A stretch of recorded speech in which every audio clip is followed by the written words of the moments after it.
শুভেচ্ছা। আমি সুপ্রভাত হালদার, বরিশাল বিশ্ববিদ্যালয়ের একজন শিক্ষক।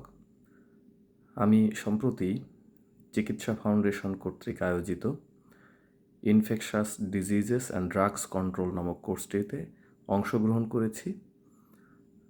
কোর্সটি কন্ডাক্ট করেছেন শ্রদ্ধেয় শিক্ষক জনাব হৃদয় খান শরীফ।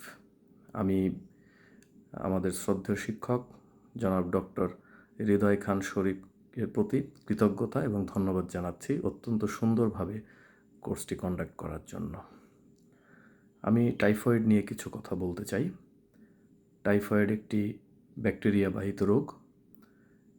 সালমোনেল্লা টাইফি নামক ব্যাকটেরিয়া সংক্রমণের ফলে টাইফয়েড রোগটি হয়ে থাকে এবং এটি একটি সংক্রামক রোগ।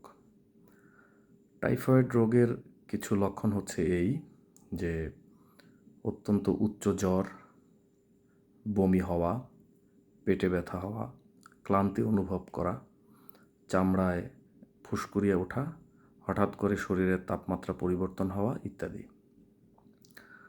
মূলত অশুদ্ধ পানি পান অথবা এই ব্যাকটেরিয়া সংক্রমিত পানি পান করার ফলে এবং দূষিত খাবার গ্রহণের ফলে এই টাইফয়েড রোগটি হয়ে থাকে। এছাড়া পরিবেশ যদি অস্বাস্থ্যকর হয়ে থাকে তাহলেও এই টাইফয়েডের জীবাণু ছড়াতে পারে, ব্যাকটেরিয়াটি ছড়াতে পারে। এছাড়া সংক্রমিত ব্যক্তির মল এবং মূত্রের মাধ্যমে পরিবেশে জীবাণুটি ছড়াতে পারে। যদি টাইফয়েড হয়ে থাকে সেক্ষেত্রে চিকিৎসা পদ্ধতি হচ্ছে মূলত অ্যান্টিবায়োটিক ব্যবহার করতে হয়। সিপ্রোফ্লক্সাসিন, এজিথ্রোমাইসিন ইত্যাদি অ্যান্টিবায়োটিক প্রয়োগ করতে হয়। আর শরীরের জ্বর নিয়ন্ত্রণ করার জন্য প্যারাসিটামল ওষুধ প্রয়োগ করতে হয়। ওআরএস প্রদান করার প্রয়োজন হতে পারে। আর এই টাইফয়েড সংক্রমণ ঠেকানোর জন্য টিকার ব্যবস্থা রয়েছে। ভ্যাকসিন প্রয়োগ করলে টাইফয়েড নিয়ন্ত্রণ করা সম্ভব। এছাড়া কিছু স্বাস্থ্যবিধি মেনে চলতে হয়।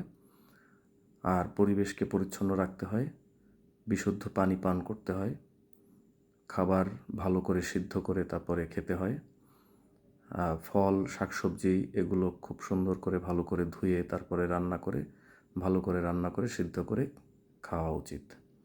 এছাড়া পরিবেশকে পরিচ্ছন্ন রাখা উচিত, মলমূত্র ইত্যাদি ভালো করে ডিসপোজ করা উচিত, স্যানিটেশন ভালোভাবে রাখা উচিত। এইভাবে টাইফয়েডকে সংক্রমণের হাত থেকে রক্ষা পাওয়া যেতে পারে। আবারও ধন্যবাদ।